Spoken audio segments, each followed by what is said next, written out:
हाय, मैं हूँ प्रीति मिश्रा। मेरे हाथ एक बहुत ही सुंदर पुस्तक आई है जिसका नाम है आखिरी सांस तक। कमल कपूर जी की यह पुस्तक पढ़ते पढ़ते मैं इस तरह से खो गई कि मुझे लगा ये आप सबको सुनाई जाए। ये दास्तान है एक लड़की की जो बहुत सारे दुखों को पाते हुए भी समाज सुधार में लग जाती है, और वो अपनी ये खूबसूरत यात्रा किस तरह से करती है इसका बहुत ही अच्छा वर्णन किया है कमल कपूर जी का।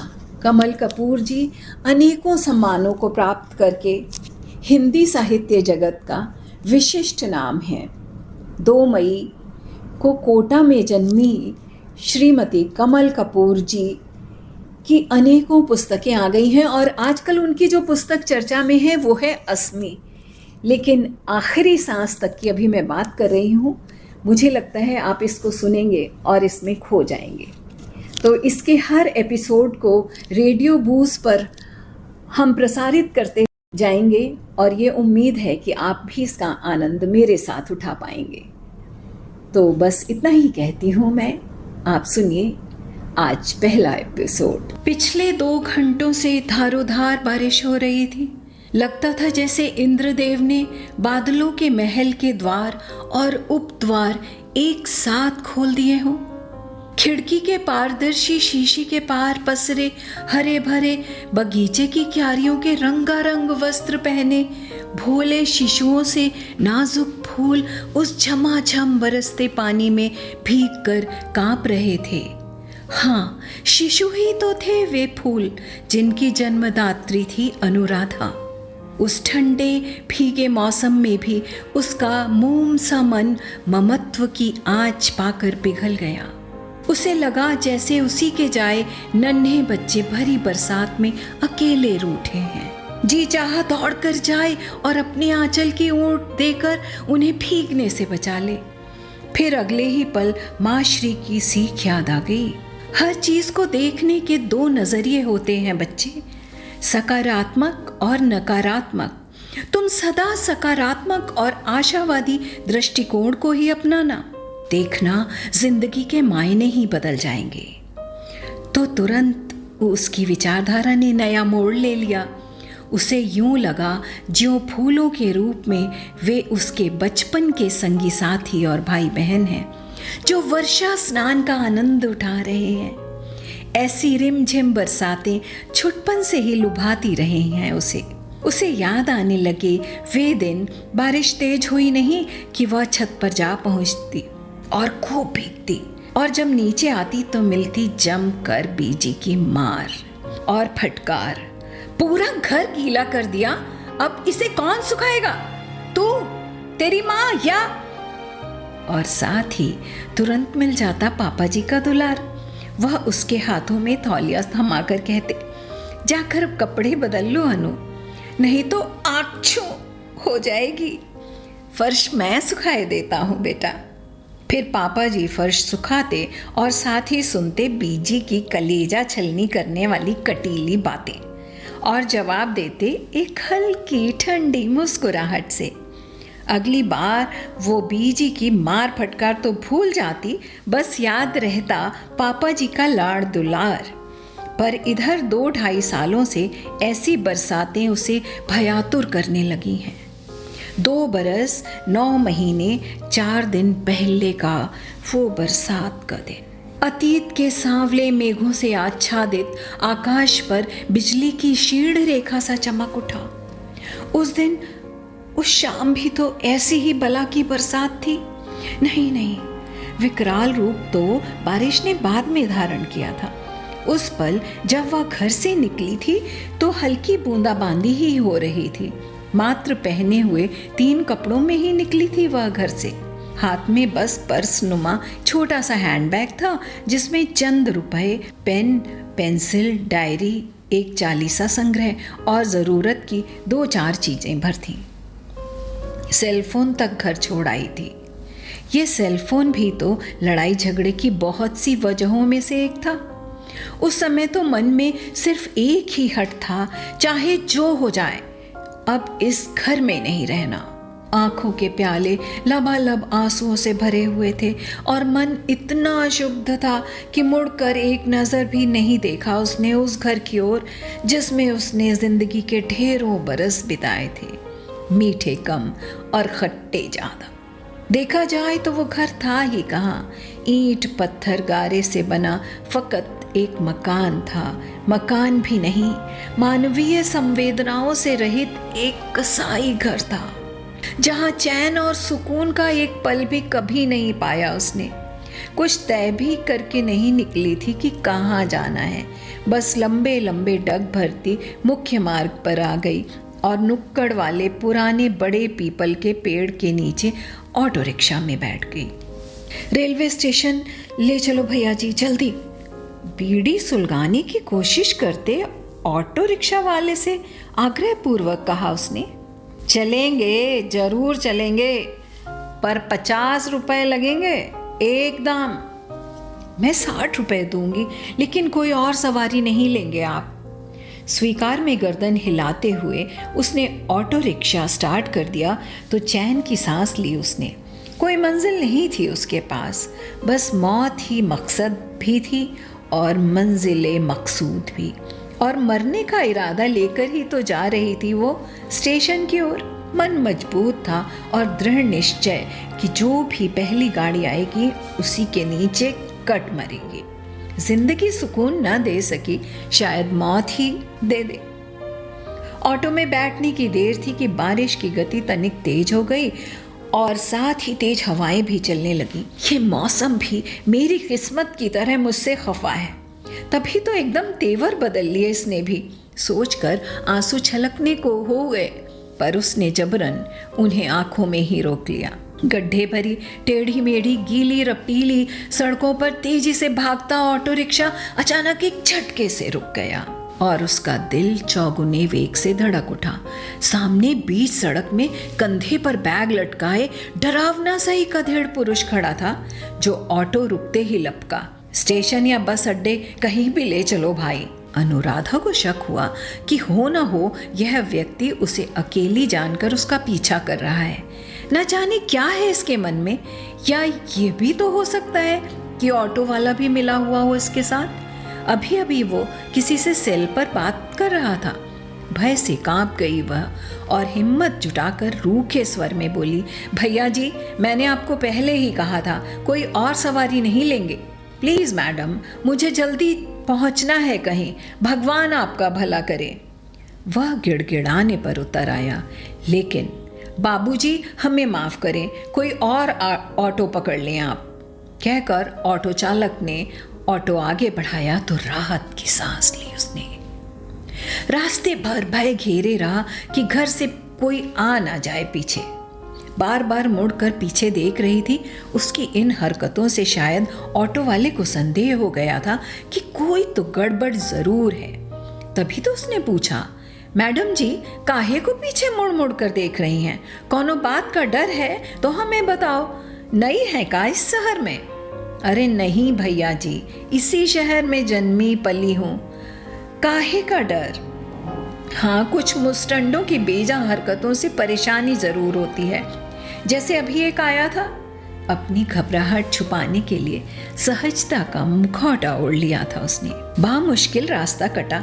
जब स्टेशन परिसर में पहुंची तो वो भीगी सांझ समय से काफी पहले ही रात का स्याह काला लिबास पहन चुकी थी और बारिश भी लगभग थम चुकी थी। तेज तेज चलकर प्लेटफॉर्म नंबर 2 पर पहुंची और एक पेड़ की ओट में, जहां रोशनी का दखल नहीं था, सिरकुट अच्छी तरह माथे तक दुपट्टे से ढककर सिमट कर खड़ी हो गई। उसे डर था कि कोई जान पहचान वाला ना मिल जाए। सारी तेज रफ्तार गाड़ियां यहीं से गुजरती थीं। अब उसे देखना है कि उसका अंत। दिल में हूक उठी। अनाथों की तरह खड़ी वह सोच रही थी कि जिंदगी ने कितना ठुकराया, कितना दुत्कारा है उम्र भर उसे, और अब तो सारे द्वार ही बंद कर दिए। चलो यही सही। जब जिंदगी रूठ जाती है तो मौत गले लगाती है, और यह मौत जिंदगी से ज्यादा आसान है और मेहरबान भी, क्योंकि यह जिंदगी की तरह दर्द देती नहीं बल्कि हरती है। आज मुक्ति दिवस है उसका, बस चंद पल और वह मौत भी ठंडी बाहों में होगी। बस एक बात का मलाल था उसे कि वह अपनी मृत्युपरांत दिल, गुर्दे, आंखें और शरीर के अन्य अंग भी दान करना चाहती थी। शक्ति संस्थान में बाकायदा फॉर्म भरकर विल भी की थी उसने। वो कार्ड्स भी तो पर्स में नहीं है उसके। अब उसकी ये इच्छा पूरी नहीं हो पाएगी और उसकी देह चीथड़े चीथड़े होकर पटरियों पर बिखर जाएगी। तभी दूर से तीव्र गति से आती राजधानी दिखी और वह आगे बढ़ी। बस पल भर की हिम्मत और सब दुखों से सदा के लिए छुटकारा। हे बजरंग बली, शक्ति दो। आंखें बंद करके प्रार्थना की उसने और वह सोचती ही रह गई और आंधी की गति से आई राजधानी तूफान की गति से धड़धड़ाती हुई आगे बढ़ गई। फिर 20 मिनट के अंतराल में 2 और सुपरफास्ट गाड़ियां आईं और अनुराधा की जान लिए बिना आगे निकल गई। ऐसा नहीं था कि उसे अपने प्राणों का मोह हो आया था या मौत की भयानकता ने उसे डरा दिया अथवा जान देने की हिम्मत ना बटोर पाई।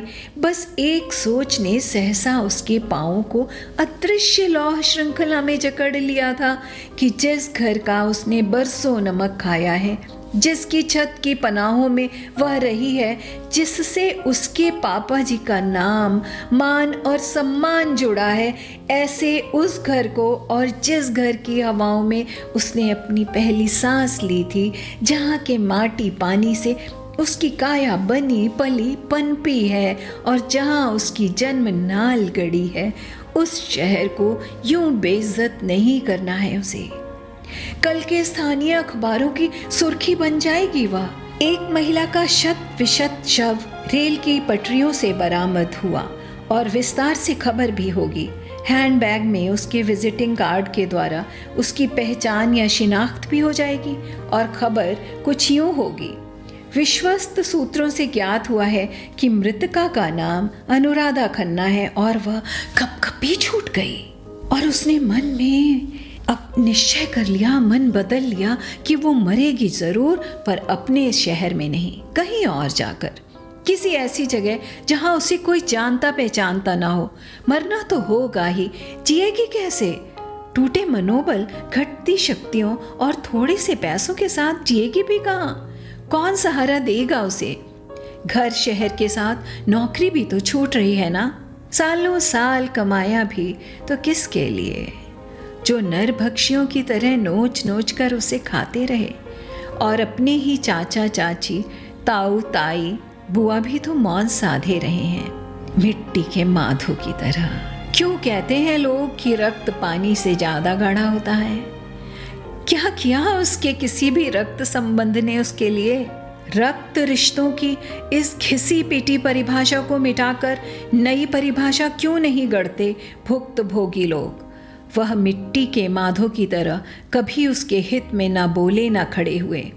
कहा जाता है कि विवाहित हो या अविवाहित, हर लड़की के लिए उसकी माँ का घर ही उसकी सबसे बड़ी पनाहगार होता है। एक सुदृढ़ किले की तरह होता है वह घर, जिसमें वह यूं सुरक्षित रहती हैं जैसे सागर की सीप में मोती। लेकिन जब उसकी माँ ही नहीं तो माँ का घर कहाँ से होगा? जहाँ से वह निकल कर आई है वह तो एक यातना घर है, उसकी विमाता का घर, जिसे वह बीजी कहती है या कहना पड़ता है।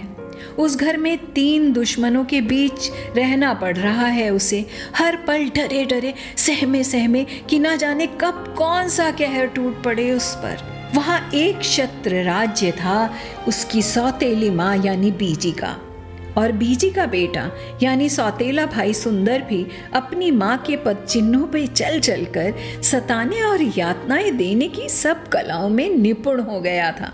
100 कंस मरे होंगे जब उसका जन्म हुआ होगा, बल्कि कंस से भी अधिक दुष्ट था वह। अब भी उसे इस स्थिति तक पहुंचाने में सबसे बड़ा हाथ उसी का था। सोने पे सुहागा मुहावरे को अगर व्यंग की तर्ज में लिया जाए तो वह उस पर पूरी तरह लागू होता था। बल्कि यह कहना ज़्यादा ठीक होगा कि जैसे नीम रस में कुनैन मिला दी गई हो उसके साथ थी। उसकी कम पढ़ी लिखी लेकिन रूपवती पत्नी निर्मला, जो अपने नाम के एकदम विपरीत मल यानी कि गंदगी का अक्षय भंडार थी। गनीमत थी कि सुंदरी निर्मला की कोई संतान न थी, नहीं तो इन तीनों ने मिलकर उसकी जिंदगी को नर्क बना दिया था। सिर्फ ये तीन ही क्यों, बीजी की माँ बहनें और निर्मला के मायके वाले सभी तो शामिल रहे उसकी जड़ें उखाड़ने में। इन तीनों के सताने में कोई कोर कसर रह जाती तो ये मेहरबान भड़काने को घी, तेल, पेट्रोल लेकर उसे जलाने और जलती आग में जलाने को प्रस्तुत हो जाते। बहन जी, ओ बहन जी, आप बारिश में क्यों भीग रही हैं? इधर आ जाइए ना। चौंक कर नजरें उठाकर देखा अनुराधा ने। चंद दूरी पर उस बड़े से टिन शेड के नीचे खड़ी एक महिला हाथ हिला हिलाकर उसे पुकार रही थी। ओह, इस कदर ख्यालों में डूबी हुई थी कि महसूस ही नहीं कर पाई कि कब बारिश फिर से बरसकर उसे भिगोने लगी। क्या गमों ने उसकी स्पर्श शक्ति या एहसासों को खत्म कर दिया है? हैरानी हुई उसे। अब टिन शेड के नीचे उस भली महिला के साथ खड़ी थी वह, बेमकसद, बेवजह, पागलों जैसी मनस्थिति के साथ, किम कर्तव्य विमूढ़ सी। आपको कहाँ जाना है बहन जी?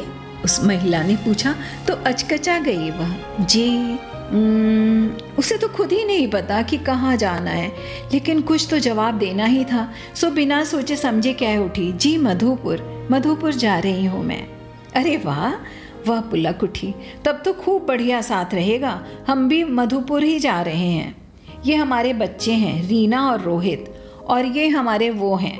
पास ही खड़े अपने पति की ओर संकेत करते हुए उसने कहा तो झट हाथ जोड़कर मुस्कुराया वो। नमस्कार जी, आपका तो फर्स्ट क्लास का टिकट होगा ना? हमारा तो चालू है। चालू मतलब अनरिजर्व्ड। वो क्या है ना कि वैसे तो हम बिना रिजर्वेशन के कहीं जाते नहीं, पर काम ही कुछ ऐसा आन पड़ा कि आगे क्या कहा उस भद्र पुरुष ने वो सुन नहीं पाई। उसे तो एक नई चिंता ने घेर लिया था कि कह तो दिया उसने कि मधुपुर जा रही हूँ, पर उसके पास फर्स्ट क्लास का तो क्या चालू टिकट भी नहीं है, और फिर मधुपुर जाकर करेगी भी क्या? बचपन की सहेली कल्पना जरूर है वहां पर, लेकिन क्या इस हाल में उसके पास जाना ठीक रहेगा? फिर क्या करूं?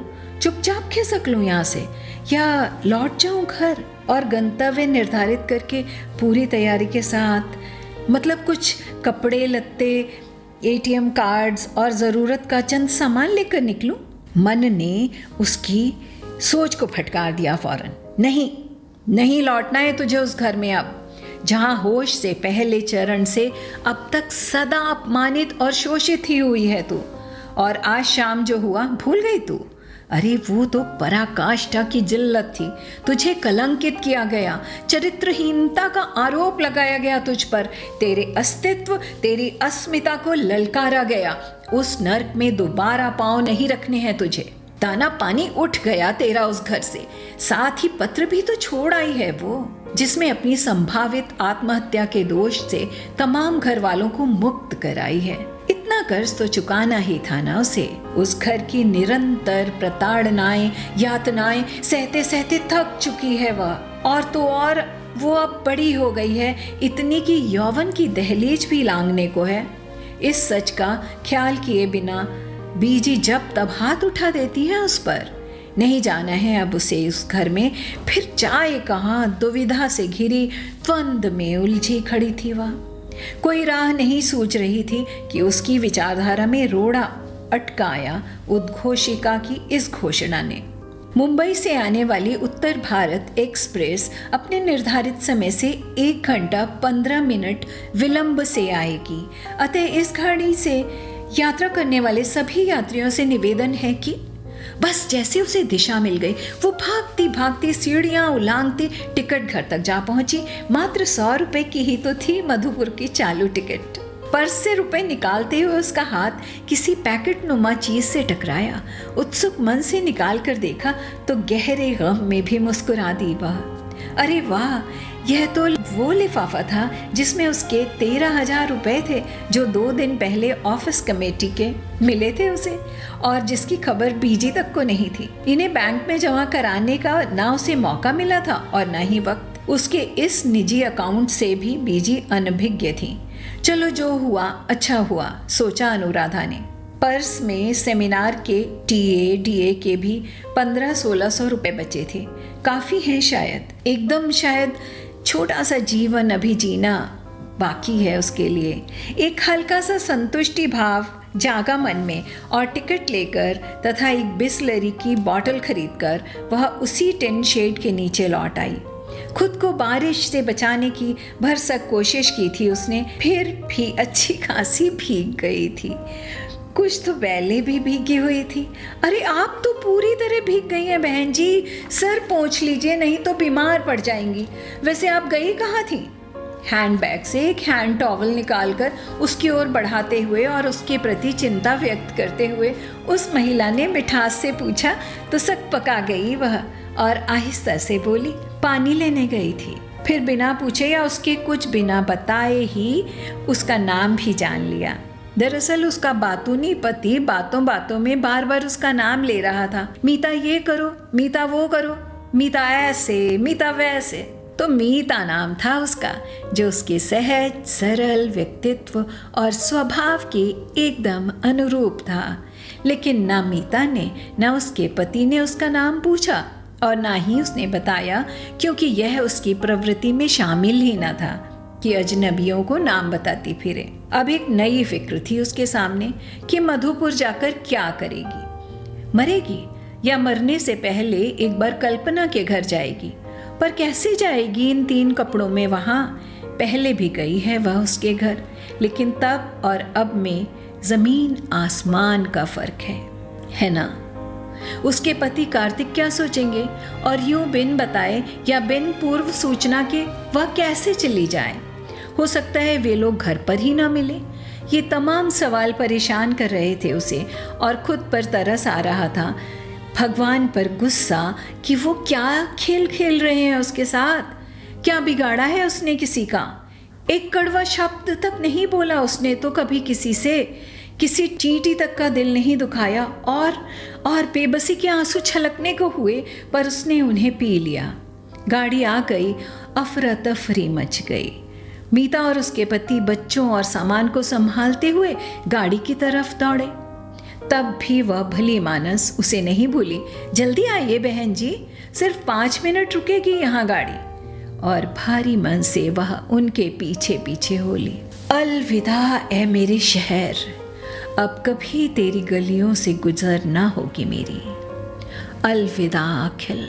गाड़ी चली तो असुआए स्वर में आहिस्ता से बुदबुदाई अनुराधा। तिल धरने की भी जगह ना थी डब्बे में। वो गाड़ी का डिब्बा था या जन सैलाब जिसमें डूबे यात्री जी जान से अपने लिए किनारा खोज रहे थे। चिल्ला चिल्ली, गाली गलौज, धक्कम धक्का, हाय तौबा। दम घुट रहा था उसका। ये कहाँ आ गई वह? ऐसा नहीं कि सदा वातानुकूलित वाहनों में ही सफ़र किया था उसने, लेकिन जहाँ कहीं गई कम से कम बर्थ तो आरक्षित करवा ही लेती थी। यूँ 3rd क्लास से भी गए गुजरे डिब्बे में इस तरह से यात्रा कभी न की थी उसने। फिर मीता के ही प्रयत्नों से थोड़ी सी जगह मिल गई बैठने को, वह भी सीट पर नहीं, नीचे फर्श पर। वह कृत्य थी मीता के प्रति। कौन से जन्म का रिश्ता था उससे जो वह उसका इतना ख्याल रख रही थी? दुनिया से इंसानियत पूरी तरह अभी खत्म नहीं हुई। एक ठंडी सांस लेकर सोचा उसने और 2 घूंट पानी के हलक में उतारे। इससे पहले उसे पानी इतना तृप्तिदायक कभी नहीं लगा था। पेड़, जंगल, गांव, मकान, मैदान, पीछे छोड़ती गाड़ी तीर की गति से आगे बढ़ रही थी। रह रहकर गरजते बादलों की गड़गड़ाहट गाड़ी के शोर संग मिलकर अजब डरावनापन पैदा कर रही थी। तेज बारिश और तूफानी हवाओं में हिलते झूमते पेड़ पंजे फैलाए दैत्यों की तरह भयानक लग रहे थे। बाहर का पूरा वातावरण भूतहा लग रहा था। पानी इस कदर बरस रहा था जैसे मेघराज ने अपना पूरा जल भंडार धरती माता को अर्पित करने की सौगंध खाई हो। पानी की तेज बौछारें खुली खिड़कियों से आ आकर यात्रियों को भिगो रही थी। खिड़कियां बंद की तो उमस बढ़ गई। कोई खिड़की खोलता, कोई बंद करता। इसी बात को लेकर घमासान छिड़ गया। फिर युद्ध के बाद की सी शांति। लड़ने झगड़ने वाले लोग प्रेम की चाशनी बांटने लगे। कलयुग है जी, इस मौसम में इतनी बरसात, राम राम राम। एक वृद्ध ने मुंह खोला तो मौसम, बरसात और पर्यावरण पर बहस छिड़ गई। एक वही खामोश थी बस। पहला अध्याय समाप्त।